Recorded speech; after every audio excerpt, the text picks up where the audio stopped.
Halo pemirsa, jumpa lagi dengan channel Bang Kumis Berbagi tertanggal 21 Juni 2020. Dimana Bang Kumis pagi ini sengaja hadir di layar channel YouTube Bang Kumis Berbagi untuk memberikan satu informasi terupdate terbaru perkembangan masalah termasuk bencana atau musibah Pak tepatnya ya, kecelakaan kapal nelayan warga Teluk di Selat Sunda. Agar informasi warga terpenuhi, dari channel YouTube Bang Kumis Berbagi pagi ini sengaja Bang Kumis akan bincang-bincang pagi. Bapak perkenalkan, siapa Bapak ini Pak? Kami perkenalkan, saya Muhammad Zainal Arifin, jabatan Kepala Kantor Basarnas Banten. Kantor Basarnas Banten, Muhammad Zainal Arifin. Terima kasih Bapak bisa hadir di channel Bang Kumis Berbagi. Dan tidak ketinggalan nih yang punya laut. Coba Bapak perkenalkan. Saya nama Hadi Sumartono, posisi di sini sebagai Komandan Posmat Lanal Banten dari Lanal Banten. Nah, Lanal Banten pun hadir. Ya, Poskonya di pos apa kalau di Posmat Labuan. Nah, pemirsa, makanya pagi ini merupakan satu informasi yang perlu Bang Kumis sampaikan agar berita ini tidak simpang siur dari sumber yang kurang bertanggung jawab begitu Pak. Karena bisa jadi ada pihak-pihak tertentu yang memang memanfaatkan situasi. Nah, Bapak langsung saja mohon izin ke Pak Jenal dulu. Langsung saja Pak, untuk perkembangan dari malam habis maghrib, ya kan? Coba apa saja peristiwa-peristiwa terkini perkembangan masalah penyelamatan atau apapun bentuknya yang dilakukan oleh tim gabungan sendiri Pak. Baik, mungkin bisa kami jelaskan ya terkait dengan operasi SAR ya, yang dilaksanakan oleh tim SAR gabungan tentunya ya. Dan hari ini memasuki hari yang ketiga. Hari ketiga. Namun memang kita mengawalinya dari tadi malam ya, kurang lebih sekitar jam 8 malam kita laksanakan evaluasi ya. Evaluasi dan juga menyusun rencana operasi berikutnya ya. Pada saat evaluasi pun kita mengundang dari korban selamat yang ditemukan kemarin ya. Kemarin alhamdulillah dari total 10 yang kita cari di hari kedua itu 3 orang berhasil kita evakuasi dalam keadaan selamat. Nah, ini tentunya kan bantuan dari nelayan yang ada di wilayah Selat Sunda ini luar biasa. Nah, maaf saya potong Pak, agar warga tahu itu titik ketemunya 3 nelayan itu di titik mana Pak? Untuk ketemunya ini berdasarkan cerita korban selamat ya. Itu mereka diselamatkan oleh nelayan pancing dari Carita. Terima kasih nelayan pancing Carita sudah menyelamatkan. Itu posisinya itu di atas Pulau Panaitan. Di atas Pulau Panaitan. Betul. Sebelah selatan, utara. Sebelah Berarti utara. Di utaranya Pulau Panaitan. Kemudian nelayan pancing ini mengalami trouble mati mesin, sehingga dia hanyut sampai ke Sumatera di Blimbing. Ini cerita Ya, dari itu korban ceritanya. selamat. Nah, kemudian dari sana ini dibantu oleh kapal ikan tuna KM Duta Samudra ya,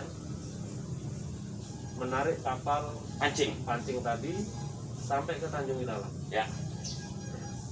Lumayan ini jauh tentang. Nah, kemudian dari Tanjung Ilalang ini bisa berkomunikasi dengan tim SAR gabungan yang ada di sini di Posko ya. Kemudian kita berjanji untuk ketemu atau intercept bahasa kami untuk transfer korban yang selamat tadi ya. Itu posisi di Tanjung Lesung. Di Tanjung Lesung. Nah, ketemunya kita di Tanjung Lesung ya. Kita jemput ya, kemarin itu sekitar pukul 17.40 sore ya. Kemudian baru bisa dievakuasi sampai dengan ke darat hampir sekitar jam 19 malam, sehingga kita evaluasi baru malam hari.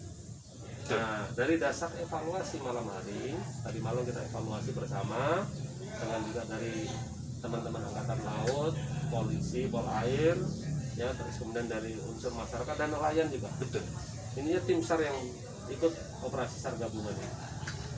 Nah, sehingga di hari ketiga ini ya fokus kita tinggal 7 orang. 7 lagi. Ya, tinggal 7 orang yang harus kita cari. Ya. Kemudian berdasarkan cerita bahwa korban ini 7 orang ini berkumpul. Jadi mereka tidak terpencar kemana-mana. Informasi dari korban selamat. Oh ya.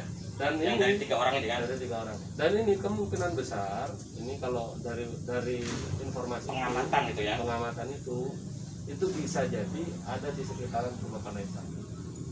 Ya. Sehingga untuk hari ini kita fokus pencarian di sekitaran pulau-pulau yang ada di wilayah Banten, antara lain adalah Pulau Panaitan, nanti di Pulau Kecang atau Handelem atau ya. di ujung kulon itu wilayah. Oke, nah untuk masalah kendala yang namanya setiap operasi seperti ini pasti ada kendala Pak. Ada nggak kendala untuk tim sendiri untuk pencarian ini? Untuk kendala satu yang pertama tentunya wilayahnya kan ini luas. Ya. Kemudian tim yang mencari juga relatif kan terbatas. Ini satu. Yang kemudian yang kedua ya bahwa kita juga harus lebih berhati-hati. Ya, karena posisi di peringatan data BMKG ini di selatan Selat Sunda Ya, ini gelombang memang. ini prediksi gelombangnya tinggi, bisa sampai 4 sampai 6 meter. Ini yang harus kita waspadai. Sehingga ini harus menjadi perhatian oleh para tim ya, yang bekerja di lapangan. Nah, memungkinkan nggak tim ini sampai menurunkan heli contohnya agar mempermudah dan jarak pandang untuk pencarian, nampaknya itu cara yang tepat menurut Bang Kumis. Kita melihat daripada kronologisnya dulu, melihat daripada penyebarannya, sehingga kita nantinya berbicara ada efektivitasnya. Ya, sekarang kita maksimalkan dengan alur laut yang ada. Ya. Ya, karena juga kalau contoh ini misalnya betul bahwa korban ini selamat dan ada di pulau. Kalau ada obstacle-nya, ada hambatannya, heli juga tidak akan bisa melihat. Sehingga juga bukan serta-merta bahwa dengan heli harus lebih efektif, bukan juga enggak. Ya. Karena dugaan-dugaan tadi, makanya kita melakukan evaluasi harian itu fungsinya adalah untuk situ. Sehingga kita menentukan bahwa kita operasi hari ini harus mengerahkan heli karena apa? Misalnya begini, luasan dan lain-lain. Itu pertimbangan-pertimbangan. Tapi melihat daripada evaluasi tadi malam, menurut kami bahwa saat ini belum untuk menggerakkan. Nah, terus gini Pak, mungkin pertanyaan terakhir buat Bapak Zainal. Ini sampai secara standar gitu kan, berapa hari tim ini akan bergerak? Untuk SOP-nya Ya. di Basarnas ya, sebagai leading sektor untuk operasi SAR ini 7 hari. 7 hari dilaksanakan dengan note-nya, catatannya pada saat ini selesai 7 hari diputuskan, kemudian kalau ada tanda-tanda ini bisa diperpanjang. Terima kasih Bisa diperpanjang. Bapak Zainal informasinya, semoga bermanfaat. Benar. Nah, itulah bincang-bincang Bang Kumis dengan Pak Zainal. Kali ini nampaknya Angkatan Laut pun di sini tidak diam, Bro. Karena di sini langsung Bapak, pertanyaannya apa saja nih yang dilakukan oleh TNI Angkatan Laut, ya kan, menyangkut dalam gabungan ke tim ini untuk gabung, apa aja Pak yang sudah dilakukan dan ke depan harus bagaimana nih? Untuk Angkatan Laut di sini kita tetap mengikuti arahan dari Basarnas, kita hanya bisa memantau. Tapi kalau untuk sekarang ini kita masih mengerahkan KRI Teluk Madang, juga ada 2 kamla kita itu yang sekarang masih di laut, juga tetap masih ada tahap pencarian Pak. Itu. Jadi tetap kita bergerak juga dari Basarnas. Jadi titik-titik temu di mana kita bergeraknya ke situ. Jadi kalau untuk kita harus di sini atau di sini kita tetap nggak bisa, tetap harus ada pergerakan yang lebih efektif. Itu aja Pak. Untuk kedepannya ya tetap kita harus kumpul bareng, saran bareng, sharing bareng, kita bersama.